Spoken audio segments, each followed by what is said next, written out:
Welcome to this live stream. I'm delighted this morning to be with Professor James Shapiro. How are you doing, Professor? I'm doing fine. How are you? I'm very well. Thank you for giving us your time and allowing the viewers to see you live. So, Professor James Shapiro is well known. He is one of the leading figures of the third way of evolution. He is a professor of microbiology in the Department of Biochemistry and Molecular Biology at the University of Chicago.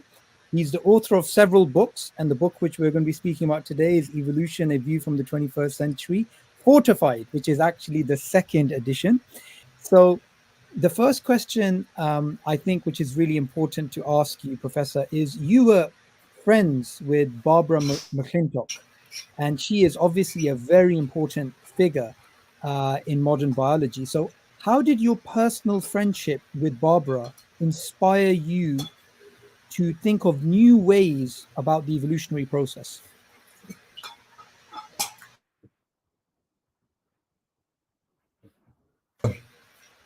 Over the years, we used to talk for hours on the telephone.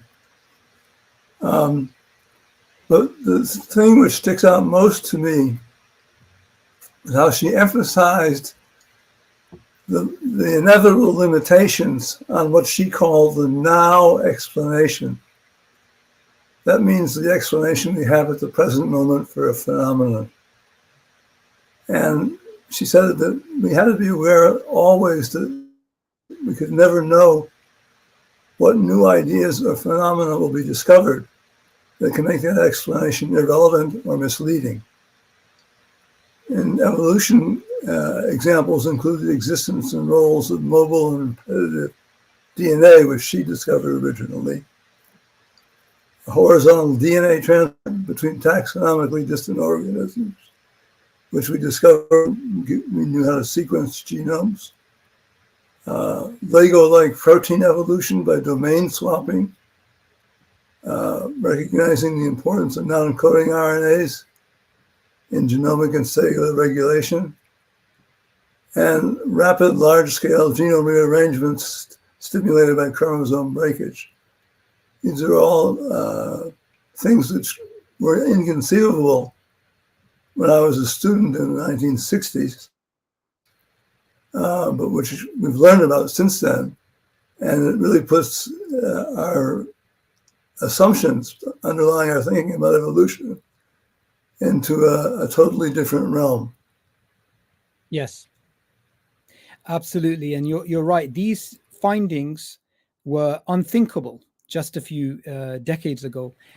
So the second question I'd like to ask you is, can you please provide a brief explanation of natural genetic engineering and what led you to develop this theory?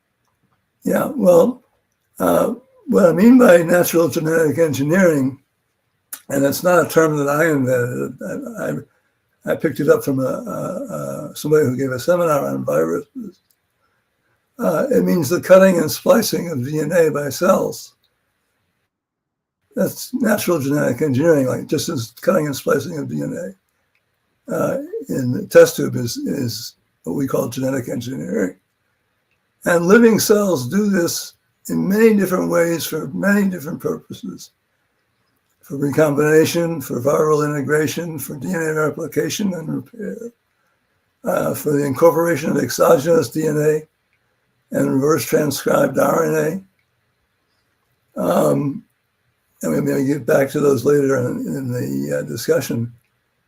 I came across natural genetic engineering early in my PhD research, uncovered bacterial mutations that did not fit with current explanations.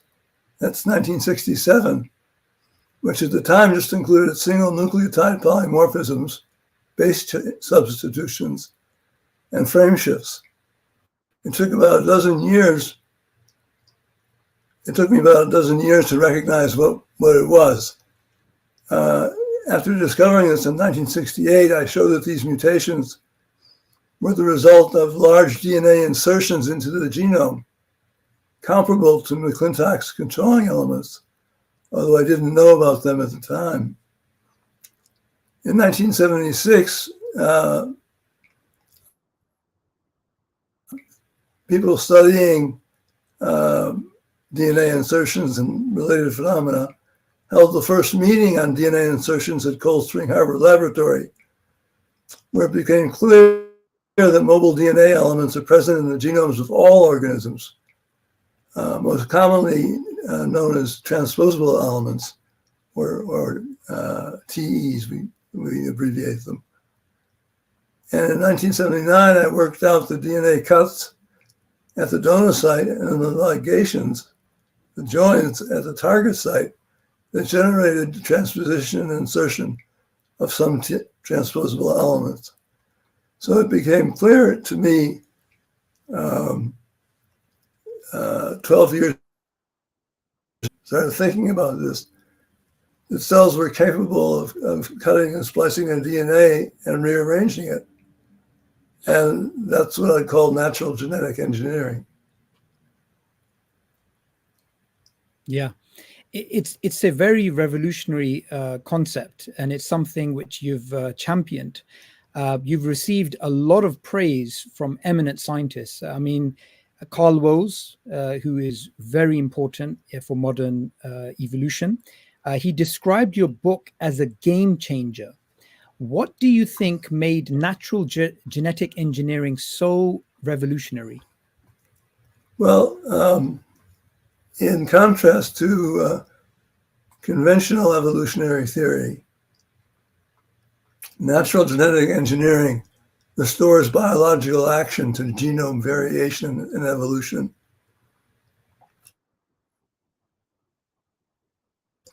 It ceases to be random and becomes responsive to stimuli in a natural way.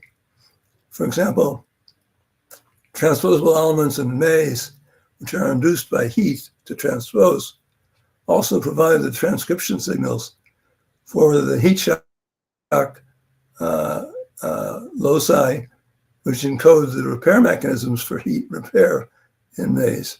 So they're related to each other. Evolution works as well as it does because organisms can change their genomes when they get into trouble, sometimes in quite extensive ways, as we're learning nowadays from a phenomenon called chromoanagenesis, which means chromosome rebuilding. Absolutely.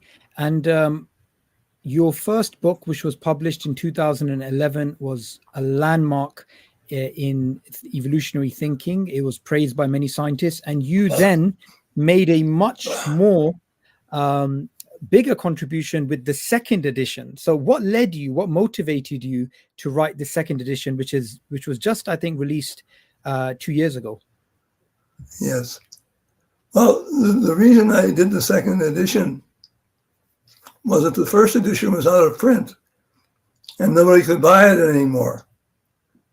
And it was kind of surprising that even the Kindle version, which is electronic and wouldn't go out of print, was no longer available.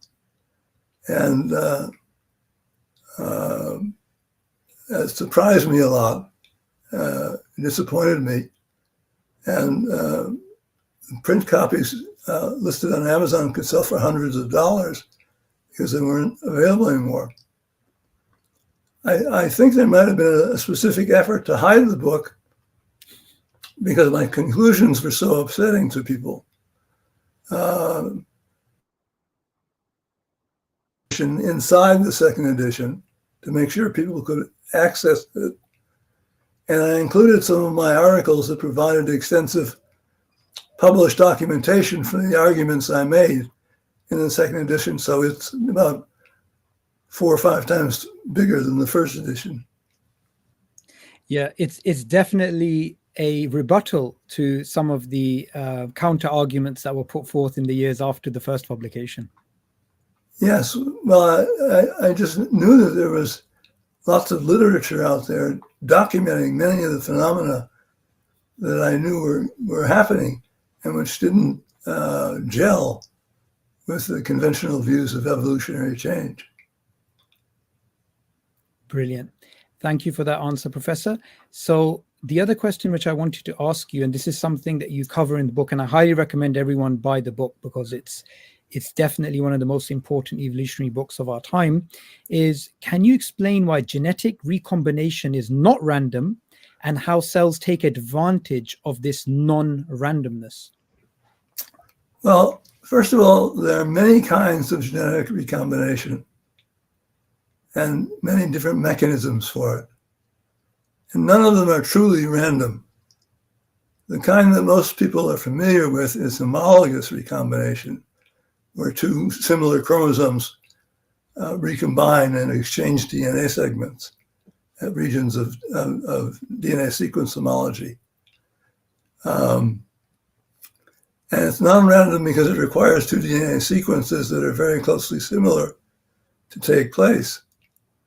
The homology requirement makes it non-random, and also because of the kinds of DNA exchanges the recombination process generates.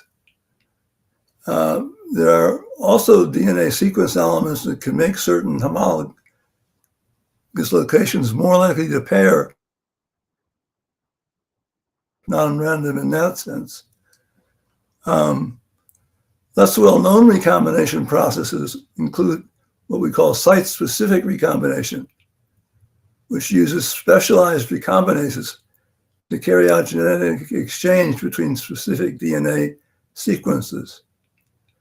This kind of recombination is important in virus integrations into cellular genomes. It accounts for the accumulation of multiple antibiotic resistances onto mobile DNA elements called plasmids that can then spread from cell to cell among bacterial populations and give rise to what we now call superbugs. Site-specific recombination is also used to regulate genome expression.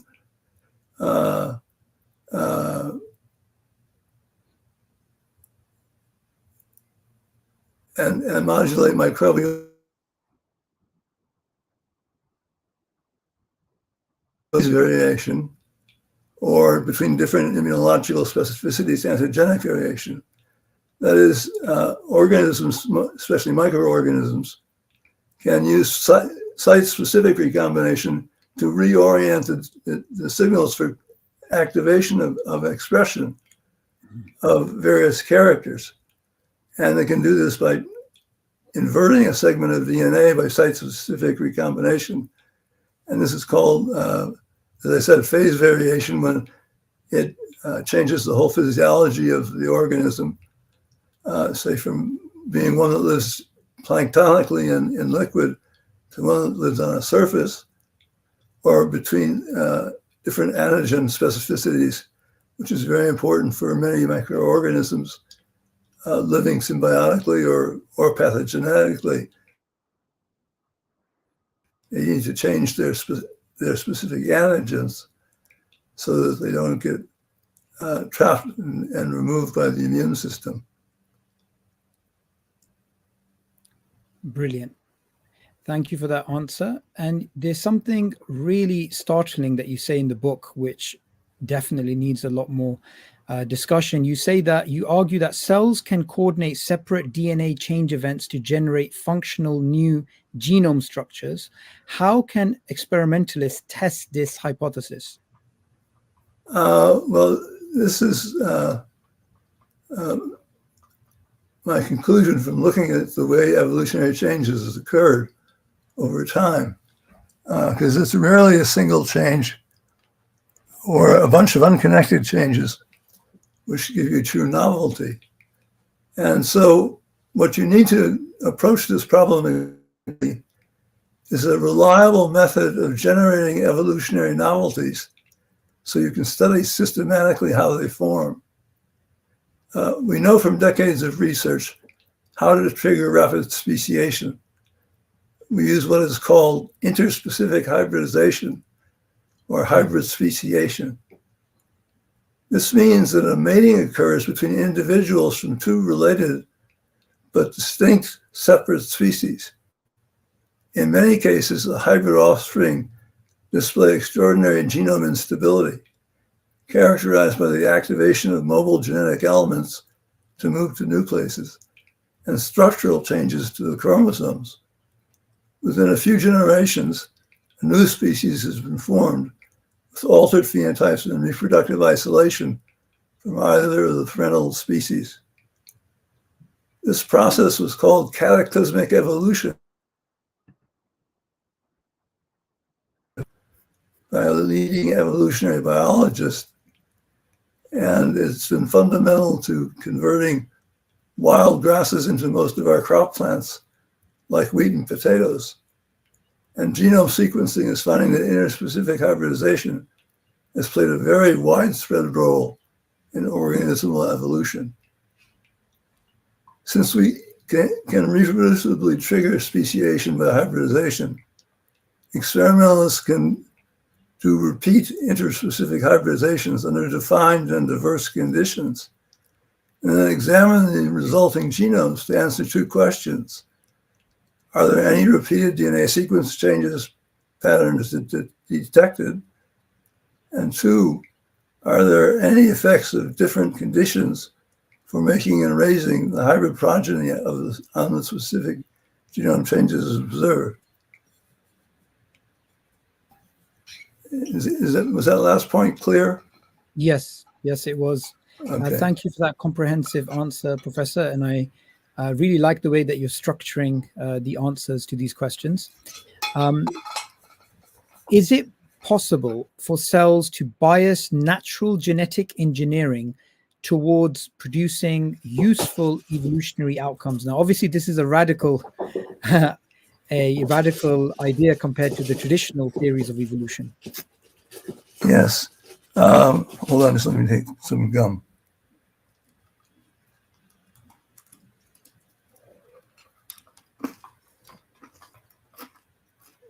We know the answer is yes, because there is correlation between the stresses that activate mobile elements to migrate to new locations in the genome and the stress responses those elements modify. But we don't know how deep or specific that bias can be. We have examples where different mobile genetic elements have target sequence preferences for their genome insertion sites. Some prefer express sequences, while others insert more frequently in silenced regions. Others have the capacity to bind their integration proteins to transcription factors that target specific genetic loci. All these specific specificity mechanisms and molecular affinities tell us that the biochemical potential for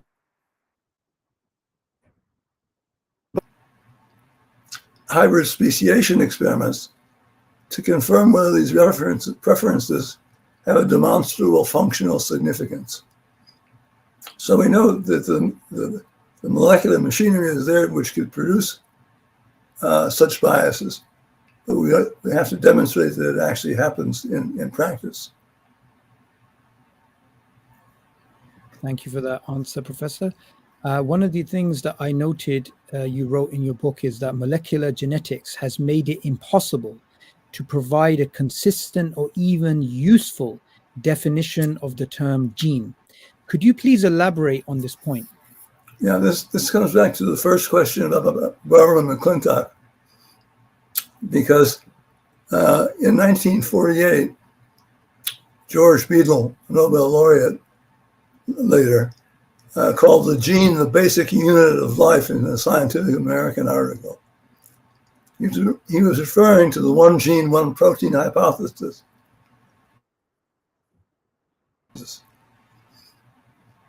We know today that every genetic locus contains both coding sequences and regulatory sequences that control transcription and splicing.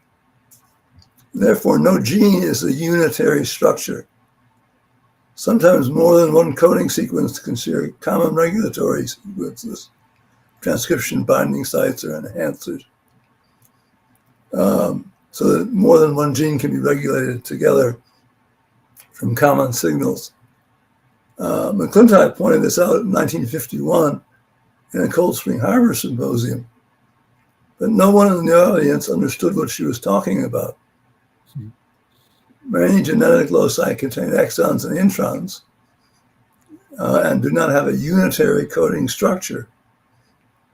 There are genetic loci that use alternative splicing to encode several functionally different proteins. Excised introns can regulate genome expression and function, often in ways that are not related to the primary protein product of that locus. Today, we know that complex genomes and functional RNA on what used to be called junk DNA. Yeah. There was this, what was known as the C-value paradox. The complex genomes contain much more DNA than protein coding DNA, and nobody knew what it was. But now we know that it encodes largely these RNA molecules. So there's no basic protein coding gene unit. Every genetic locus has different components and is a composite structure. Yeah, that's definitely been a radical paradigm shift in the way that we view the word gene. Right. You also mentioned a paradigm shift in scientific thinking, moving from an atomistic, mechanical, reductionist viewpoint to a systems perspective that incorporates cell circularity and molecular networks. How does this shift affect the conceptual basis of research on evolution? Just as we saw in deconstructing the idea of the gene from a basic unit into a complex system of regulatory sequences and coding elements, all the basic operations of living cells involve interactions between many components. That's the secret to biological regulation. These interactions tell us that we need to conceptualize the operation and control of complex systems rather than to make unwarranted assumptions about, quote, basic units of life.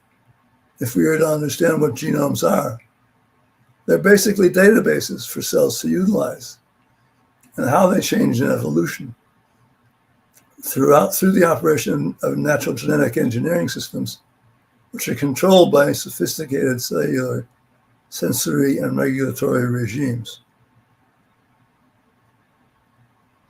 Yeah, they're still considered by many to be, the book of life. But as you said, they are databases that are utilized by the organism. Right, and sometimes different functions can be accomplished by different products of genome. There's not a one-to-one correspondence generally between expression of a particular part of the genome and a particular phenotype. It's all living phenotypes are complex systems expressions. Yes. And many studies have shown that association levels have been very low between gene and functionality as well. Yes, that's the GWAS, the genome-wide association studies don't pick up single functions. Yes. The question I'd like to ask you, which I think is overall going to summarize what your book is about, which is essentially a paradigm shift in evolutionary theory. And one of the things that you say is the impact that this paradigm shift will have on the social sciences as well, health, as well. So can you just give us a scope of how big of a you faded out there, so I'm not sure I got the end of the question, but in social sciences, there are lots of theories based on the mistaken notions of junk DNA or of natural selection acting as the sole determining factor determining evolutionary trajectories. And those social science theories have to be abandoned. This particularly refers to the writings of Richard Dawkins, The Selfish Gene, and Danielle Dennett, Darwin's Dangerous Idea. So we need to think about social interactions, as many people do already, as complex interactions without unitary determinants of behavior or of relationships. I think we should Yes. give up most localized genetic manipulations and return to the hybridization methods of our ancestors in order to develop new crops for a climate-challenged planet. Our imperfect knowledge of climate response is less powerful than natural evolutionary solutions. And I can foresee us doing things like interspecific hybridization experiments and then trying to select crops which have the preferred characteristics, which may have been encoded in ways that we never could have predicted from our limited knowledge of how the genome functions. And in health, we should appreciate the immense capacity of pathogens and cancers to overcome our therapeutics. The emergence of antibiotic-resistant superbugs is one example. When antibiotics, we had a conventional theory of how resistance would develop through internal mutations, but we had no idea there would be these cell-to-cell transmissible entities called plasmids, which would encode resistance mechanisms to a variety of antibiotics. And we also need to design our treatments to convert acute disease to tolerable chronic conditions. In chemotherapy, for example, it's now clear that the chemotherapy itself triggers evolutionary changes in certain cancers. So what was a chronic cancer, inconvenient or unpleasant, but it was survivable, into a lethal cancer, which was terminal. And in some cases, of course, biotherapy, such as microbiome. In the environment, I think we should work as hard.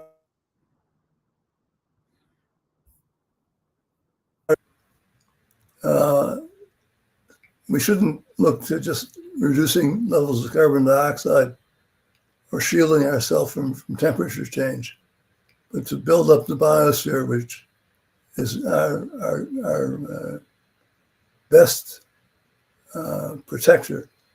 And this is illustrated very well in John Feldman's documentary, Regenerating Life, which focuses on healing the biosphere. So those, I think, are the social and practical conclusions which I would draw. Yeah. And I think the impact is going to be far-reaching over the decades to come. One last question, if I may, Professor. One of the things you mentioned earlier is, there may have been an effort to hide your book from getting the exposure that it should be getting. That's one of the things I feel as well when it comes to ideas which are going against the grain, which are going against random mutations gradually just being used by natural selection in a passive way, that ideas which go against that traditional convention are being subdued. Do you think the reason for this is that the other side is just not ready to accept the radical shift that biology may head towards? Well, I think they were ready to accept changes as long as they felt they could incorporate them into their specific philosophical viewpoint. But once evolution became a biological function and ceased to be a matter of chance and selection, that was seen as very dangerous by the evolutionary establishment. And there was an attempt to block 2016 meeting which Dennis Noble organized at the Royal Society on new perspectives in evolutionary theory. And I think that the existing experts in the field don't want to acknowledge the magnitude of the changes. Although I think the role that they play in genome function is going to force a major shift in our thinking. Yes, absolutely. And last question, Professor Shapiro. You are a mainstream biologist that's well recognized, and you focus on only naturalistic explanations for life.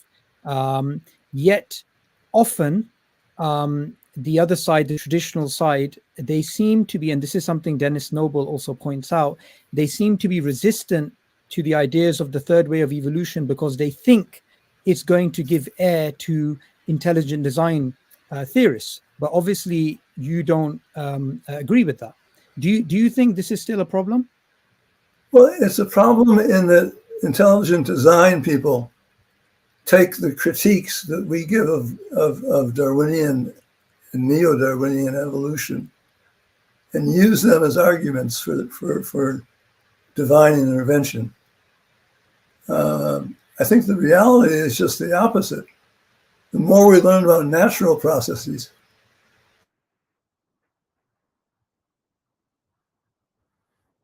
in evolution, because the natural processes we discover have proved to be so much more powerful than the neo-Darwinian explanations. Mm. Yeah. I wrote a short paper on why the third way is essential, and just pointed out that just the fact of transposable elements allows us to understand the formation of networks in the genome, which was hard to conceive before that. And it takes away one of the arguments which the intelligent design people use against evolutionary theory. Yes. And that's also something that's made clear on the third way of evolution, that this is the third way.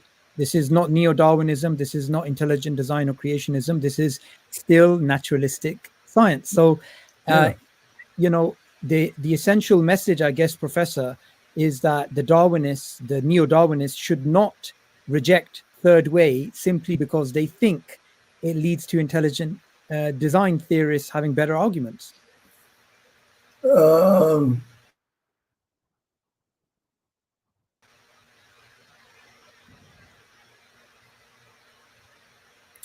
I don't know what to add to that. I think we should go where one of the things that McClintock also emphasizes was follow the material.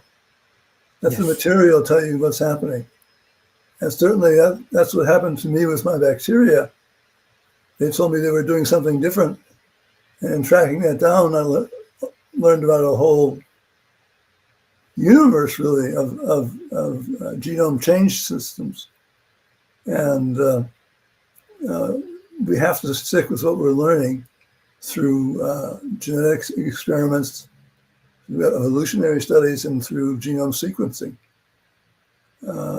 It's a whole different situation than it was 30 or 40 years ago. Absolutely. Absolutely.